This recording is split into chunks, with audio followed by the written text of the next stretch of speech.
Awanish tutorial पर channel में एक बार आपका फिर से स्वागत है। देखिए, हम लोग इस समय इलेक्ट्रिसिटी चैप्टर पढ़ रहे हैं और इलेक्ट्रिसिटी चैप्टर में काफ़ी टॉपिक आपको पढ़ा दी गई हैं और खासकर क्लास 10th के छात्रों के लिए है और 12th के छात्रों का भी अलग से वीडियो मिलेगा, उनको की अलग प्लेलिस्ट होगी। हालांकि क्लास 12th के छात्रों के लिए भी ये टॉपिक इम्पोर्टेंट है और पिछली जो वीडियो थी उसमें हम लोग जो है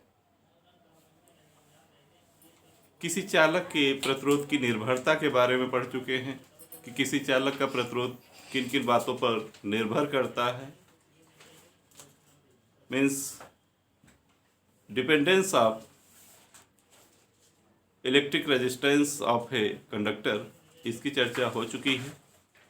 वहाँ आपको एक कांस्टेंट मिला था, उसी कांस्टेंट को जिसे रो कहते हैं वही विशिष्ट प्रतिरोध है। उसी के बारे में टिप्पणी हम लोगों को आज करना है और इसके लिए जो है आपको हमने पिछले वीडियो में बोला था कि आपको अलग से विशिष्ट प्रतिरोध या प्रतिरोधकता, इसे हम दूसरे शब्दों में प्रतिरोधकता भी कहते हैं, मीन्स रेजिस्टिविटी। ठीक है, तो चलिए इसकी डिफिनीशन हम लोग देख लेते हैं और प्लीज़ ये चैनल पर नए हों तो चैनल को सब्सक्राइब कर लीजिए, ज़्यादा से ज़्यादा लाइक शेयर एंड कमेंट करिए और जो पुराने छात्र जुड़े हैं वो लाइक शेयर कमेंट करना ना भूलें। कोई प्रॉब्लम हो आपको तो उसको आप बेहिचक जो है कमेंट करके पूछ सकते हैं। ठीक है, और पूरा वीडियो देखने के लिए डिस्क्रिप्शन में इसीलिए आपको लिंक भी दे दी जाती है, वहाँ लिंक के जरिए आप पूरे इलेक्ट्रिसिटी चैप्टर की प्लेलिस्ट की लिंक आप पा जाएंगे। डायरेक्ट आप पूरा सभी वीडियो एक साथ देख सकते हैं और नोट्स के लिए अगर आप नोट्स फाइंड करना चाहते हैं तो उसके लिए आपको लिंक टेलीग्राम चैनल की दी गई है डिस्क्रिप्शन में। आप टेलीग्राम चैनल को सब्सक्राइब कर लीजिए, वहाँ से आप नोट्स भी फाइंड कर सकते हैं। ठीक, तो चलिए ज़्यादा समय न लेते हुए हम लोग जो है पढ़ते हैं विशिष्ट प्रतिरोध या प्रतिरोधकता, स्पेसिफिक रेजिस्टेंस या रेजिस्टिविटी। ठीक है,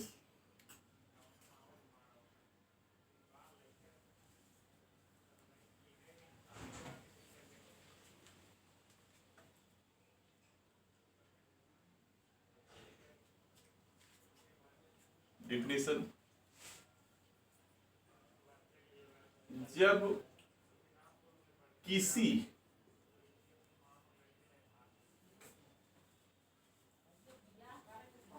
चालक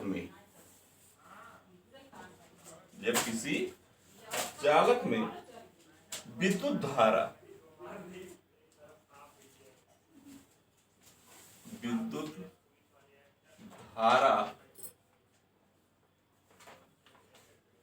बहती है। ठीक है, यानी कोई चालक हो और उस चालक में विद्युत धारा अगर बह रही हो तो जब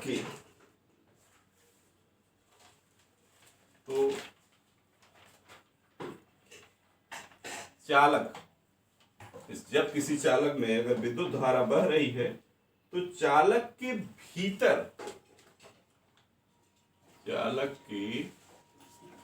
भीतर,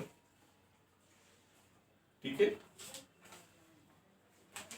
हालांकि जो डिफिनीशन दे रहे हैं कक्षा 10 के छात्रों के लिए थोड़ा सा टिपिकल होगी बट इजी, इसीलिए ऐसा दे रहे हैं और क्लास 12 के छात्रों में ये चूंकि पूरी टॉपिक है इसलिए दिक्कत नहीं है। तो जब किसी चालक में विद्युत धारा बहती तो चालक के भीतर किसी बिंदु पर उत्पन्न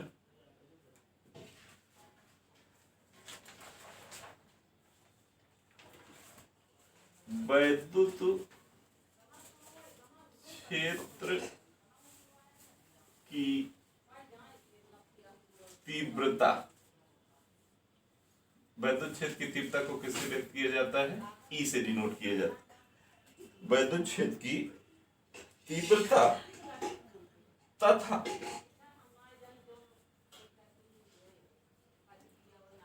धारा घनत्व, क्या चीज? धारा घनत्व, धारा घनत्व को जे से व्यक्त किया जाता है कि अनुपात को, कि अनुपात को चालक का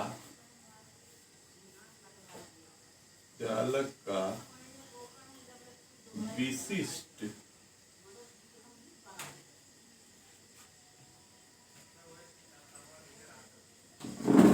प्रतिरोध करते। ठीक, ये जो मैं पिछले वीडियो में जो डेफिनेशन बताया था उससे थोड़ा सा हट के है, थोड़ा ये इजी वे में है, इसलिए आप इसको रट सकते हैं कि जब किसी चालक में विद्युत धारा बह रही हो तो चालक के भीतर किसी बिंदु पर उत्पन्न वैद्युत क्षेत्र की तीव्रता E तथा धारा घनत्व J के अनुपात को विशिष्ट प्रतिरोध कहते हैं। अर्थात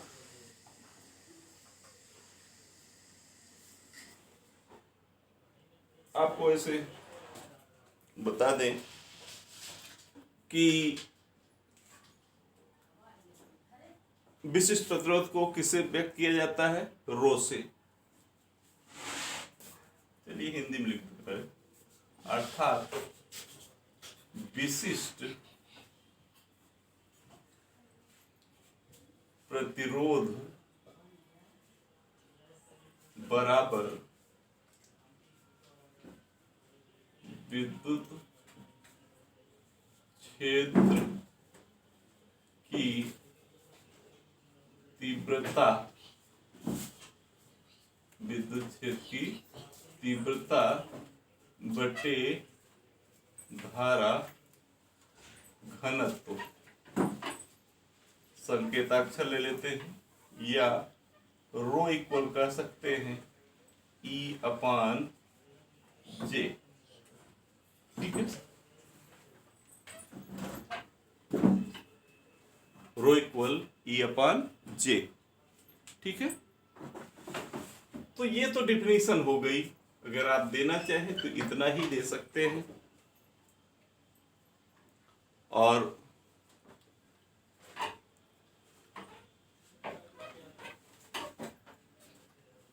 लेकिन यहां आपको हम बता दें कि E की वैल्यू क्या होती है, J की वैल्यू क्या होती है उसको, तो हम लोग जो पिछले वीडियो में पढ़े वो चीज यहां से निकल जाएगी। यहां हम लिख दे रहे, चूंकि वैद्युत क्षेत्र की तीव्रता E इक्वल होता है V अपान डी या V अपान L ले लीजिए। ठीक है, तथा J इक्वल होता है I अपान A। धारा घनत्व तो क्या होता है कि एकांक अनुप्रस्थ परिच्छेद के क्षेत्रफल में जितनी धारा उत्पन्न हो, प्रवाहित हो, उसे धारा घनत्व कहते हैं।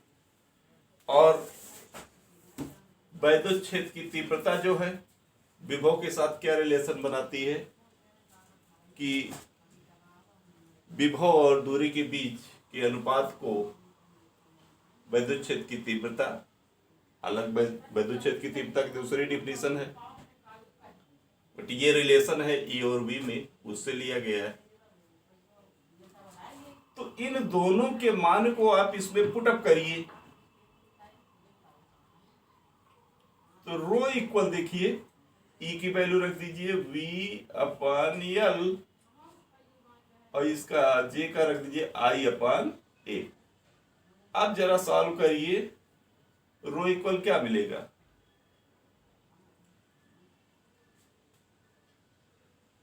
ठीक है,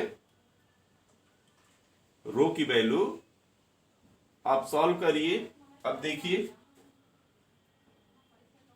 तो V और A कहां चला जाएगा? ऊपर चला जाएगा, इंटू A अपन आई इसका यल, ऐसे हो जाएगा। ठीक है। और ओम के नियम से, ओम के नियम से V अपान आई को क्या कहते हैं? आर कहते हैं, R into A upon L. ठीक है। यही सूत्र याद करिए, आपको कल जो प्रतिरोध की निर्भरता वाला वीडियो बनाया गया था, बताया गया था, तो यही फार्मूला था। ठीक। यहां आप लिख सकते हैं ओम के नियम से, ओम के नियम से V upon I equal R. ठीक। तो ये रही विशिष्ट प्रतिरोध या प्रतिरोधकता। और इसी से ये चीज यहां हम इसके जरिए फाइंड किए। और यही अगर आप प्रतिरोध की निर्भरता से लेंगे तो प्रतिरोध की निर्भरता में आपको बताया गया है कि किसी भी, यहां शार्ट में समझ लीजिए कि किसी चालक का जो प्रतिरोध होता है वो चालक की लंबाई के अनुक्रमानुपाती तथा चालक के अनुप्रस्थ परिच्छेद के क्षेत्रफल के व्युत्क्रमानुपाती होता है। और दो बातें और थी कि पदार्थ, अलग अलग पदार्थों का अलग अलग प्रतिरोध होता है और ताप बढ़ाने पर भी प्रतिरोध बढ़ता है। इन दोनों नियमों को जब हम सम्मिलित किए थे तो R प्रोपोर्शनल L अपान ए मिला था, और प्रोपोर्शनल को हटाए थे तो R equal rho into L अपान ए मिला था। और रो की वैल्यू देखिए, सॉल्व करिए तो क्या हो गया था, R into A upon L. ध्यान दीजिए, तो यही फार्मूला तो ये है ना, सेम है। तो ये चीज आपको मिला था। ठीक है। और इस बेस पर भी आपको डिफिनीशन दी गई थी।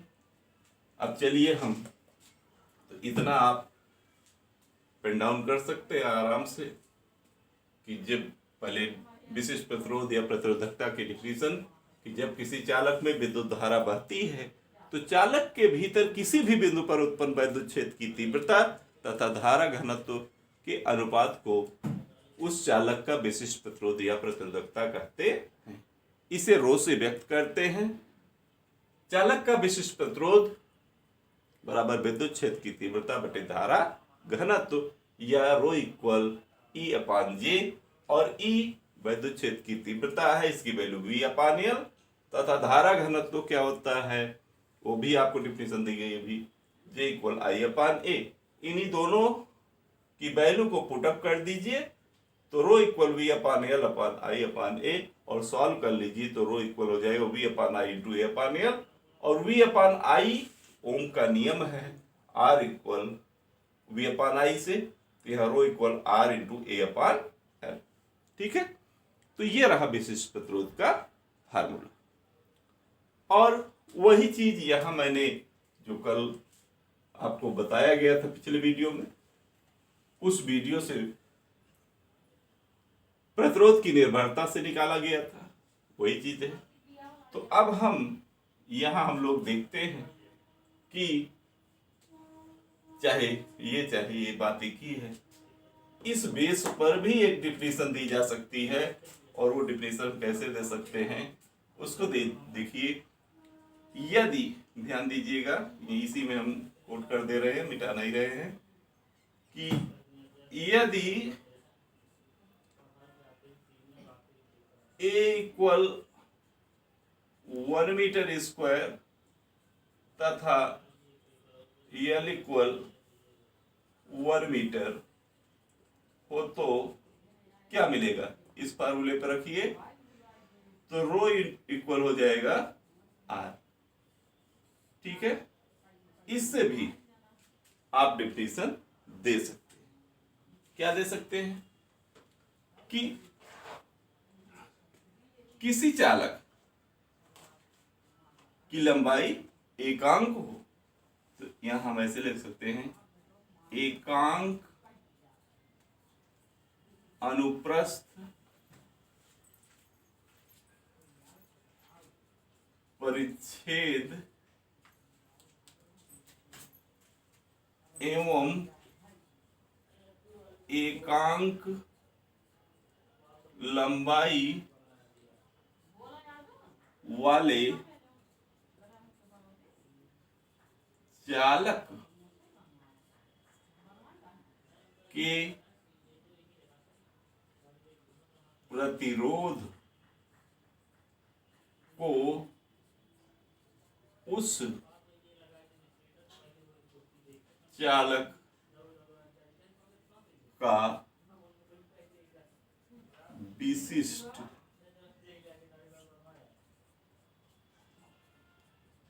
प्रतिरोध या प्रतिरोधकता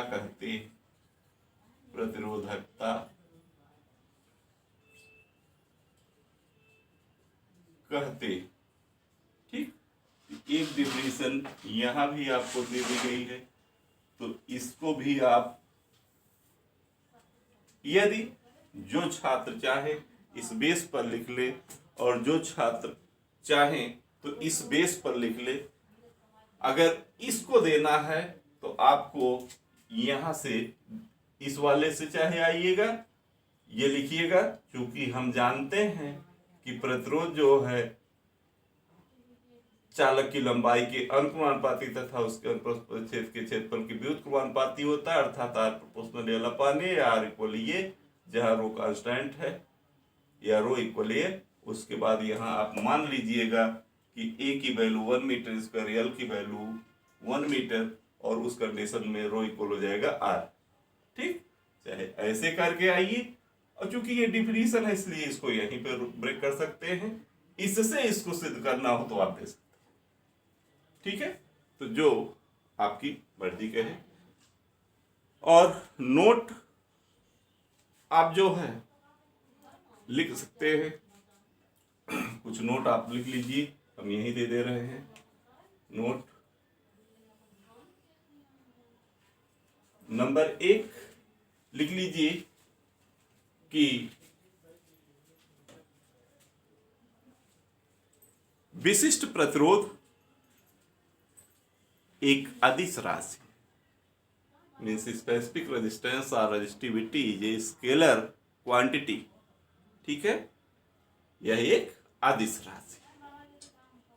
सेकंड पॉइंट आप नोट कर लीजिए, इसका मात्रक। अब मात्रक आप निकालिए, देखिए यहीं से आर का मात्रक क्या होता है, ओम होता है। इसी पर अगर इसका मात्रक लिखना चाहें, सेकंड पॉइंट मात्रक, तो क्या होगा, लिखेंगे अगर, तो देखिए